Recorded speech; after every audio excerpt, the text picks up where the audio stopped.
Good Friday శుభాకాంక్షలు తెలియపరుస్తున్నాను. వాక్యాన్ని ధ్యానం చేసుకుందాం. రెండో మాటగా లూకాసు వార్త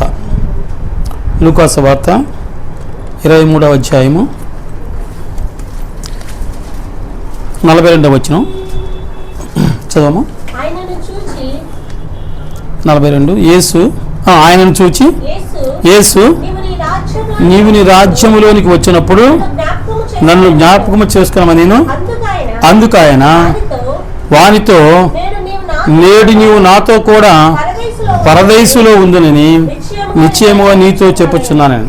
చాలా నేను ఈ మాటని పోయిన సంవత్సరం కానీ అంతకుముందు సంవత్సరం నేను ధ్యానం చేశాను. సరే, ఏదేమైనా మనం ఈ రెండో మాటకు మనం చూస్తున్నాం కదా, గొల్గొతా కొండ మీద కుడివైపున ఎడవైపున ఇద్దరు దొంగలు ఉన్నారు, మధ్యలో ప్రభువైన యేసుక్రీస్తు వారు ఉన్నారు. అయితే ఇక్కడ సందర్భం ఏంటంటే రెండో వైపు ఉన్నటువంటి కుడివైపు ఉన్నటువంటి దొంగ ఆ దొంగ ఏం చేస్తున్నాడంటే దేవుని దగ్గర ఒక విన్నపం చేస్తున్నాడు. అయ్యా నువ్వు నీ రాజ్యంలో వస్తావు కదా, వచ్చినప్పుడు నన్ను జ్ఞాపకం చేసుకో అన్నాడు. అది ఆయన కోరిక, ఆయన ఉద్దేశం.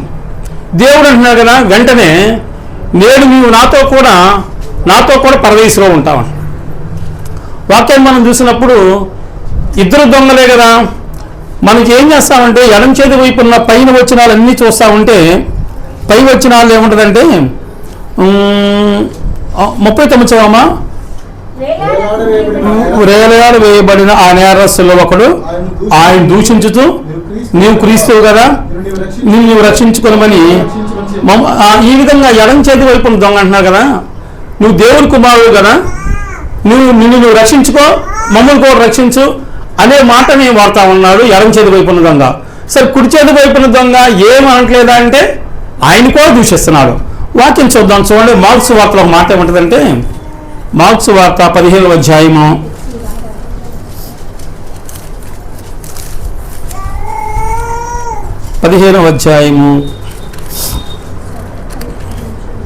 32వ వచనం చూడమ్మా.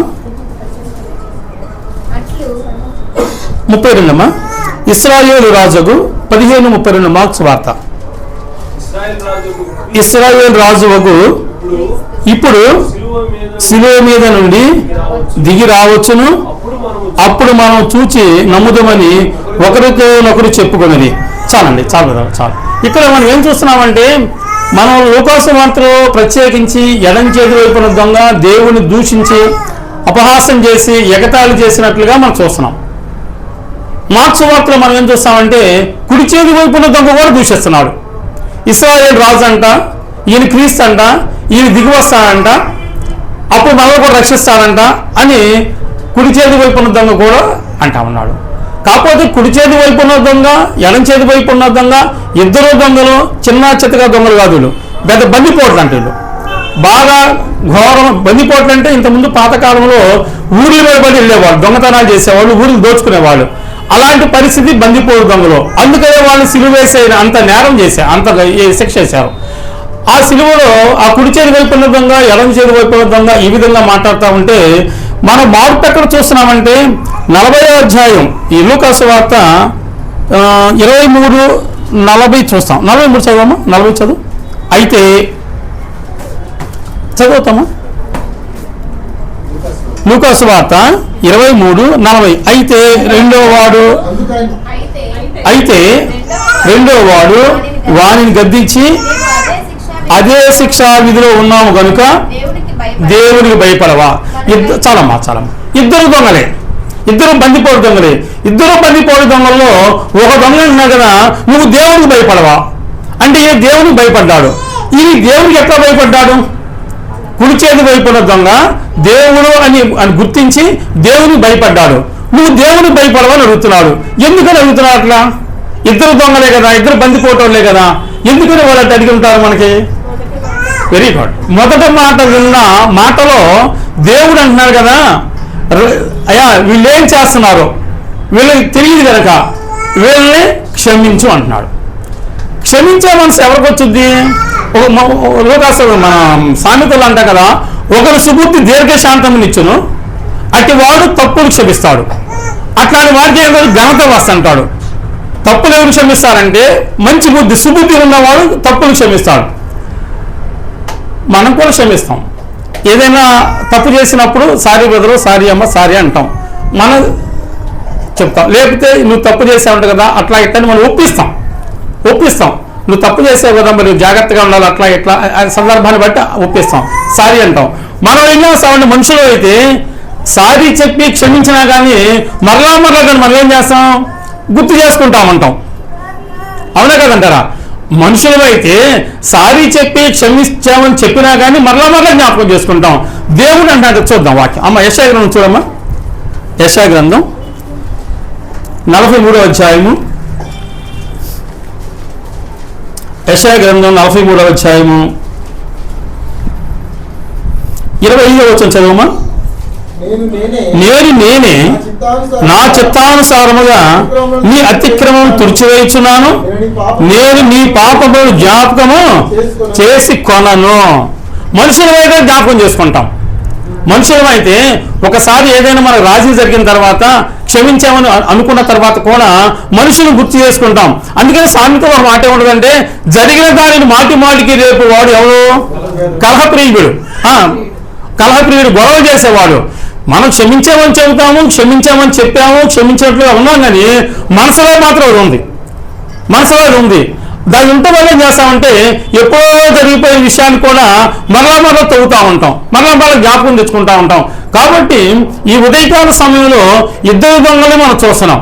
ఇద్దరు దొంగలు చూస్తుంటే దేవుడు కుడి చేతి వైపు ఉన్న దొంగకి ఎందుకని అడగగానే సమాధానం వెంటనే ఇచ్చాడా అంటే ఆయనలో ఒక పశ్చాత్తాపం చూస్తున్నాం.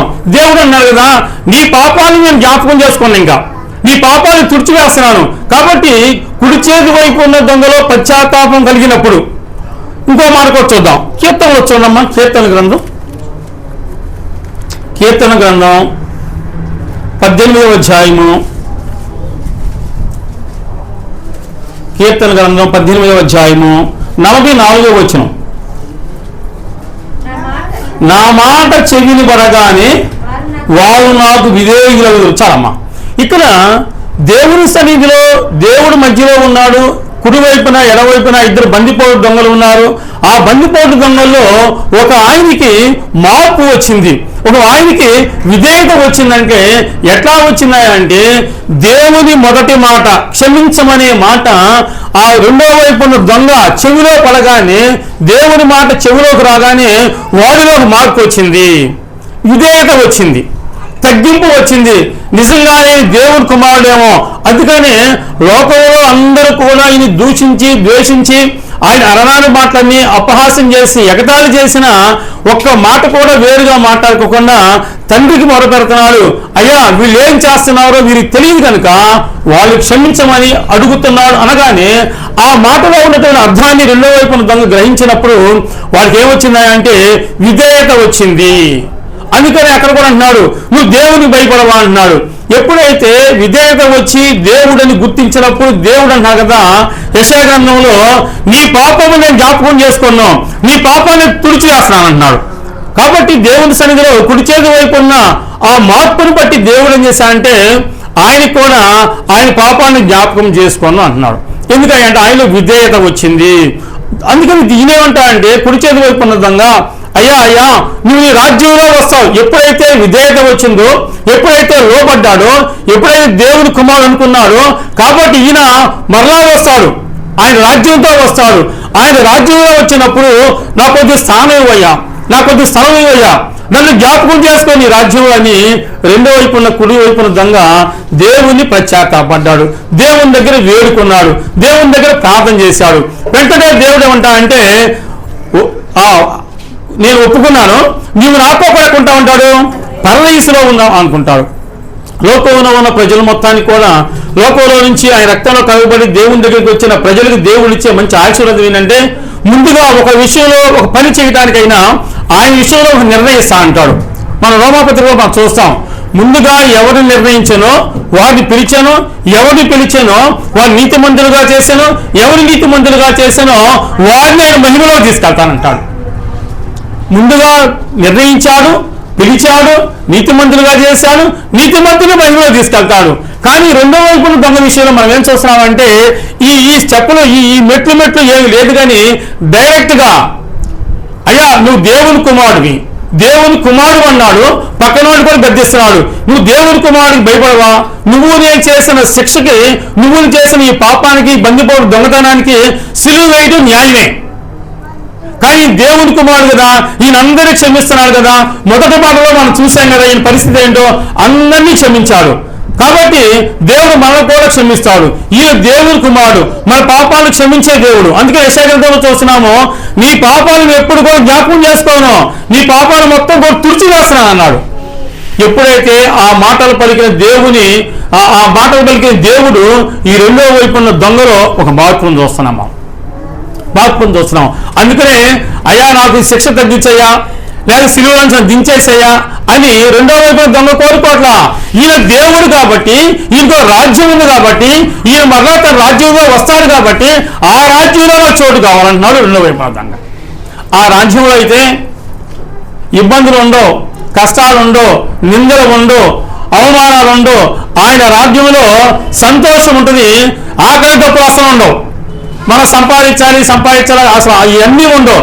కాబట్టి అలాంటి నీతి రాజ్యంలో, ప్రేమ రాజ్యంలో నాకు కొద్దిగా చోటు ఇవ్వయ్యా అనగానే దేవుడు వెంటనే అంటాడు కదా, నీవు నాతో కూడా అక్కడ ఉంటావు, మహిమలో ఉంటావు, పరదేశంలో ఉంటావు అంటున్నాడు. కాబట్టి మనం అందరం కూడా రెండవ మాట నుంచి మనం నేర్చుకోవాల్సిన సత్యం ఏంటంటే విధేయత కలిగి జీవించడం నేర్చుకోవాలి. ఎవరైతే ఆయన వాక్యం వినే మనమో వాక్యానుసారంగా జీవిస్తూ ఉంటే దేవుడు అంటున్నాడు కదా, మీ పాపాలను జ్ఞాపకం చేసుకోను, మీ పాపాలను తుడిచివేస్తున్నాను.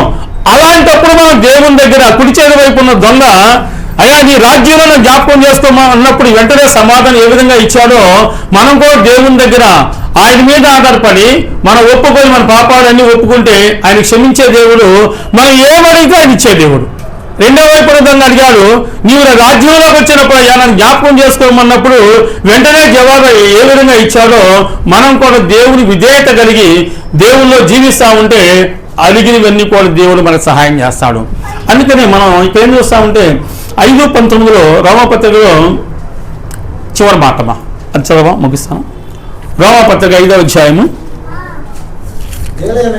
ఏలయనగా ఒక మనిషిని అవిధేయత వలన అనేకులు పాపులుగా ఎలాగూ చేయబడిరో అలాగనే ఒకరి విధేయత వలన అనేకులు నీతిమంతులుగా చేయబడిరు. చాలమ్మా, ఇక్కడ మనం ఏం చేస్తున్నామంటే అవిధేయతను చూస్తున్నాము, విధేయతనే చూస్తున్నాం.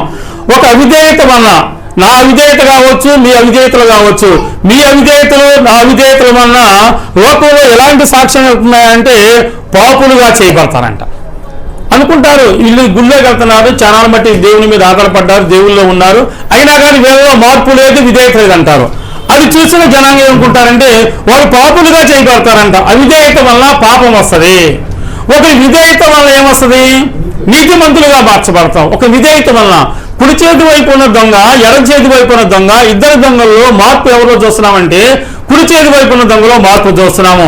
మొదటి మాటను బట్టి రెండో వైపున దొంగలో మార్పు వచ్చినప్పుడు ఆ రెండో వైపున దొంగ ఎడం చేతి వైపున దొంగకి ఏం చెప్తారంటే గద్దిస్తున్నారు, ఈయన దేవుని కుమారుడు కదా, ఈయన దేవుని కుమారుడు కదా. ఎట్లా దేవుని కుమారుడిని రెండో వైపున కుడి చేతి వైపున దొంగ తెలుసుకున్నారంటే మొదటి మాటలో క్షమించమని యేసు తండ్రికి చేసే ప్రార్థన విన్నప్పుడు వీడిలో మార్పు వచ్చింది. ఇద్దరం దొంగలమే కదా, అయ్యా శిక్ష తగ్గించయ్యా, సిలువను దించయ్యా అని అడగటం కాదు. రెండో వైపున్న దొంగలో, కుడి చేతి వైపున్న దొంగలో ఎలాంటి మార్పు వచ్చిందంటే యేసు నీ రాజ్యంలో వస్తావు, నువ్వు దేవుని కుమారుడివి, నువ్వు దేవుడు అని గుర్తించానని ఎప్పుడైతే తనలో మార్పు వచ్చిందో వెంటనే దేవుడు కూడా ఆయన అడిగిన దానికి జవాబు ఏమిస్తున్నా అంటే నేడు నీవు నాతో కూడా పరదేశంలో ఉంటా. కాబట్టి మనం కూడా ఒక విధేయత వలన నీతిమంతులుగా ఏ విధంగా మార్చబడతారో మన విధేయత కలిగి ఉంటే దేవుణ్ణి అడిగితే దేవుడు కూడా అన్నాడు కదా వెంటనే జవాబిస్తాడు, మనల్ని కూడా వెంటనే సమాధానాన్ని ఇస్తాడు. కాబట్టి మనం అందరం కూడా రెండో మాటను బట్టి మనం ఏం నేర్చుకోవాలంటే విధేయత కలిగి ఉండటం నేర్చుకోవాలి, లోపడటం. విధేయత అంటే మనం ఎంతవరకు విధేయత అంటే దేవుడి దగ్గర బాగా విధేయత కలిగి ఉండాలి. దేవుడు మనుషులు చూడకపోవచ్చు కానీ మన విధేయత అంతా దేవుడు చూస్తాడు. ఏ విషయాల్లో విధేయత కలిగి ఉన్నామో, ఏ విషయాల్లో అవిధేయత కలిగి ఉన్నామో. అవిధేయత కలిగి ఉంటే పాపులుగా చేస్తాం అనేక మందిని. మనం చూసి ఏం నేర్చుకుంటారు? దేవుడు గుడిలో ఉంటాడు, గంటల వాక్యం చెప్పి గంటల పాటలు పాడినా కానీ తన జీవితంలో విధేయత ఒబీడియన్స్ అనేది లేదు కాబట్టి, విధేయత లేదు కాబట్టి ఇంకా ఏంటని జనాలు కూడా వేరుగా అనుకుంటారు. కాబట్టి మనం అందరం కూడా వాక్యానుసారంగా జీవిద్దాం, విధేయత కలిగి జీవిద్దాం. దేవుడు మనకు తగిన దీవెనలు ఆశీర్వాదాలు కోరుకుంటూ చిన్న వాక్య భాగం ముగిస్తున్నాను. దేవుడు వాక్యాన్ని దీవించి ఆశ్రయించున్నాను.